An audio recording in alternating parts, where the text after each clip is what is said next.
कोई तो मनुष्य स्वयं अपने आप को सुंदर बार बार आईने में देखता, बार बार आईने में देखता। एक कुबड़ा था बच्चा, उसकी मां कहे तुम सबसे सुंदर हो, तुम सबसे सुंदर हो, तुम सबसे सुंदर। माता निर्माता है समाज की, जानने योग्य बात। माता मद्दालसा, राजा का आखिरी समय आ गया।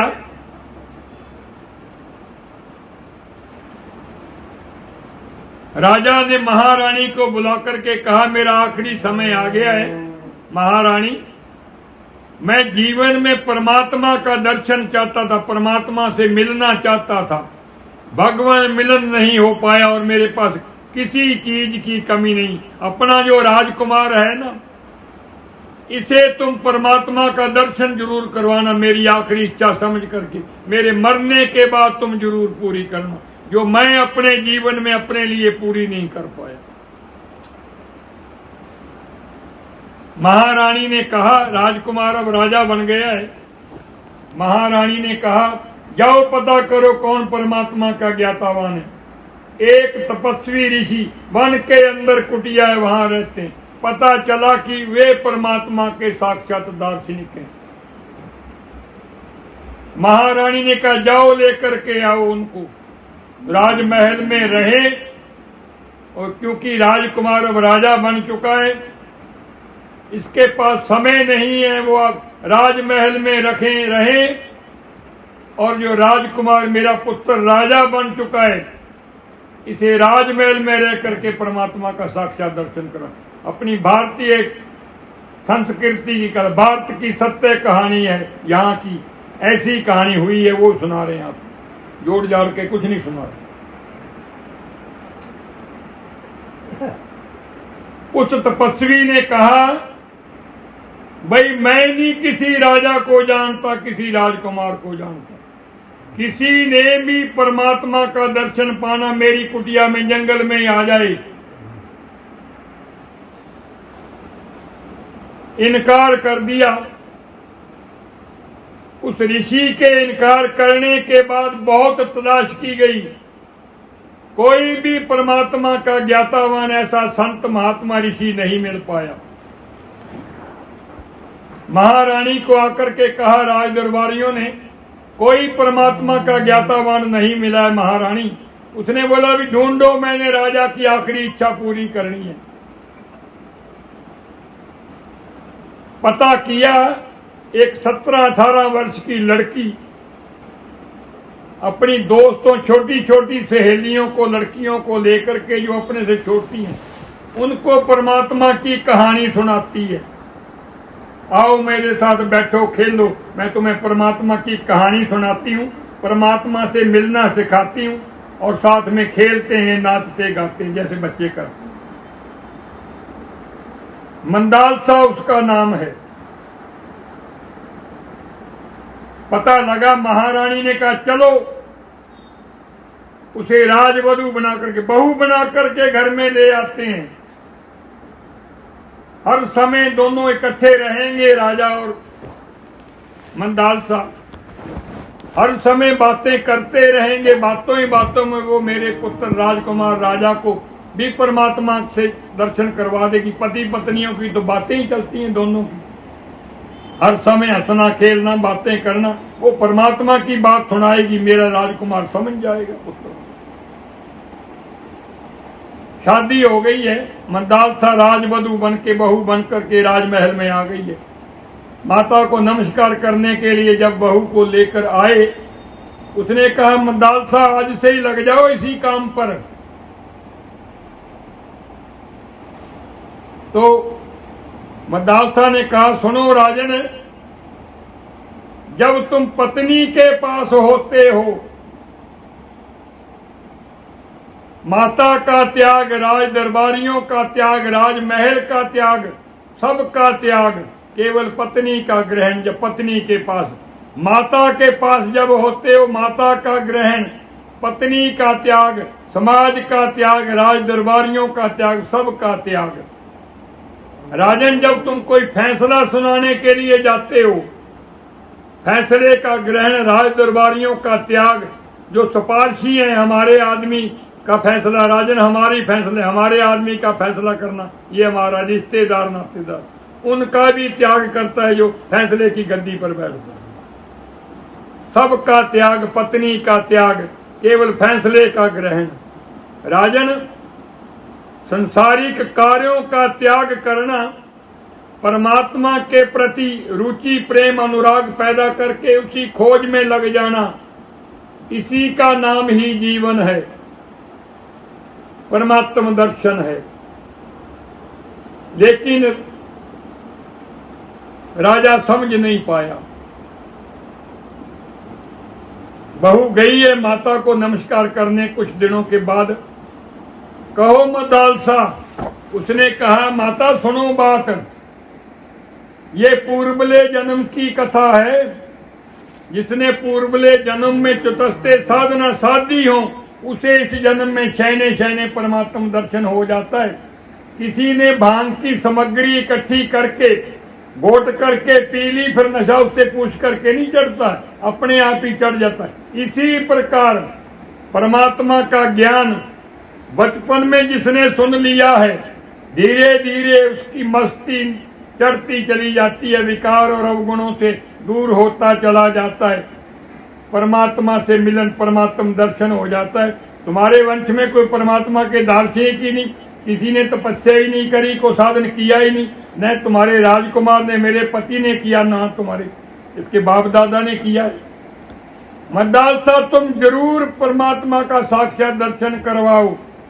मेरे पति राजा की आखिरी इच्छा मैं मरने से पहले पूरी करनी चाहती हूँ। उसने कहा सुनो माता, जो मेरी संतान पैदा होगी ना, उसकी मैं गारंटी लिख करके देती हूं। जितने भी मेरे संतान पैदा होगी, 1 2 3 जो परमात्मा देगा, सबको परमात्मा का दर्शन करवाऊंगी, ये मेरा वादा रहा। माता निर्माता है विश्व की। आओ जिस विषय की बात है परमात्मा की, सतगुरु गुलाब देव जी का फरमान, देहे की मनौत छाड़, मैं देहे मैं देहे मैं देहे, मैं बहुत सुंदर, मैं बहुत, मेरी आंखें बहुत सुंदर, मेरा चेहरा बहुत सुंदर, मेरा रंग बहुत सुंदर। क्या एक हर मनुष्य की यही प्रवृत्ति, विश्व के हर नागरिक की, व्यक्तिगत बात कोई नहीं है, सबकी एक ही दृष्टि। किसी से पूछो, अरे तुम तो अच्छे नहीं लगते, बोले मैं तो सबसे सुंदर हूं। तो विषय की ओर, देह की मनौत छाड़, देह हाड़ मास तोय, पिंजरो बनाए कर, मैल मूत परी है, ऐसी नीच ठौर देह, तहां में मनौत कर, नीच आप पयो अजे, लाज नाही करी है, श्रवण ते मैल जाए, लोचन ते गीत पाए, मुख मां थूक और नासन ते नरी है, देह के गुलाब दास, और हूं दवार तास, मैल मुत चरे कहो, कौन बात खरी है। देखें तो सही मेरे में खरा क्या है, सब तो विकार ही भरे हुए, आंखों में गिद्ध है, मुख में थूक है। फिर इसका देह अभिमान किस लिए करना, त्याग दिया देह अभिमान, बस समझो भाग्य संवर गया है, अभिमान मिट गया है। मैं गई और भगवान के साथ मिलन, फकर बकरे ने किया मैं ही मैं हूं, इस जगत में दूसरा है ही नहीं, मैं ही मैं। जब तर्क की इस माया के स्वभाव ने, फेर दी गर्दन पर छुरी जल कर के, तब कसाब ने, मांस हड्डियां चमड़ा जो था जाने यार में, कुछ बिक गया, कुछ पिस गया, कुछ लुट गया बाजार में। बचपन पता नहीं कब लुट गया, जवानी पता नहीं कब लुट गई, अधेड़ पता नहीं कब लुट गई, बुढ़ापे में सारी शक्ति लुट गई है, चलना भी मुश्किल सहारे से है। अब फकत आंतें बची मैं सुनाने के लिए, ले गया नदार तब धुनखी बनाने के लिए, जर्ब सोटे की पड़ी तब तात घबराने लगी, मैं ही मैं की जगह धुन अब तू ही तू जाने लगी। वो पिंजन ताड़े दे नाल बंद देंदे ने बकरे दी नली नूं, वो फिर तू करती है। ऐसे इंसान मैं जीवन निकल जाता है। जब सतगुरु की कृपा का पात्र बनता है, हे भगवान तुम ही हो, हे भगवान तुम ही हो, हे भगवान तुम ही हो, बस संवर गया जीवन। और विचार का विषय, घर की जरूरत के लिए घर का सामान बाजार से लेने के लिए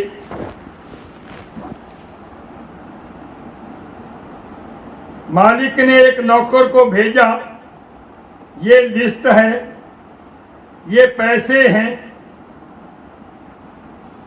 और बाजार से सामान घर के लिए लेकर के। संक्षेप में निश्चित ही आपको लगेगा परमात्मा से जुड़ गए। विषय को उतना सीमित, परमात्मा दर्शन तक सीमित रख के परमात्मा से मिलाने की कोशिश आज ही करेंगे। आप सत्संग ज्यादा लंबा नहीं होगा, 2-4 मिनट फालतू हो सकता है, विषय को सीमित रखेंगे। वो नौकर पैसे और लिस्ट लेकर के चल दिया।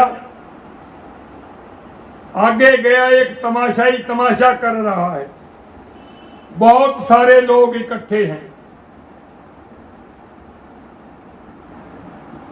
उसने देखा, देखूं तो सही ये भीड़ किस लिए।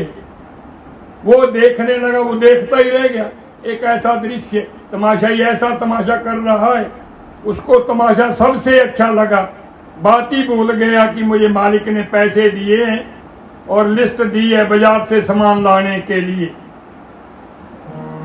उधर ध्यान था, कोई चोर आया, उसकी जेब भी काट करके ले गया। साइड वाली जेब जो है ना, ये सब चोरों का धन ही है, हमारा कुछ नहीं इसमें। काट करके ले गया और लिस्ट दूसरी जेब में। जब दुकान पर गया, ये सामान मुझे चाहिए, जैसे ही हाथ डाला जेब खाली, घबरा गया। मेरे तो सब कुछ ही लुट गया है, एक एक श्वास रूपी पूंजी है हमारी। ऐसे काल रूपी चोर लगा हुआ है, पता ही नहीं चलता है कितने के श्वास चले गए हैं, कितने रह गए। अगर फिर वो आकर के मालिक को क्या बताए कि धन तो मैं सारा कुछ ही बर्बाद, चोर ही ले गया है। जब हमारी परमात्मा से मिलन होगा, भगवान पूछेगा, भाई भक्त, ऐ इंसान है मनुष्य, तुझे मैंने भेजा था मात लोक के अंदर मेरा सिमरन करने के लिए, तुमने सारे श्वास ही व्यर्थ गवा दिए। जो चंद शेष बचे हैं वो भी तुमने कुछ मेरे सिमरन में नहीं लगाए। अब विचार का विषय, कैसे भगवान मिलन हो। एक घर की जरूरत का सामान लेने के लिए बाजार में गया, पर्ची जो जो सामान लेना था ले लिया। उसमें लाल मिर्च भी, मिर्च मसाला, रसोई का सामान लेकर के, चीनी, दालें, नमक, मिर्च मसाला और एक सुई घर की जरूरत के लिए ले ली उसने। काफी बड़ा थैला भर लिया सामान से। जैसे हम जाते हैं एक बार ही 2 महीने का, 30 दिन का ले आते हैं सामान, को वो कम से कम 20 किलो बन जाता है। वो सुई कारणवश वो बीच में रख बैठा। घर आया, आते ही सुई की घर में जरूरत पड़ गई। अब वो इधर उधर हाथ लगाने लगा तो सुई उसे दिखाई नहीं दी। अब उसने कहा, जल्दी में इस थैले को, प्लास्टिक की पन्नी को उल्टा करूंगा, कहीं मिर्च खांड से मिल जाए, मिर्च दाल से मिल जाए, नमक चीनी में मिल जाए, ये तो सारा ही काम बिगड़ जाएगा। उसने एक युक्ति अपनाई कि जो बड़ी बड़ी वस्तुएं हैं ना, इनको मैं अलग करता चला जाता हूं।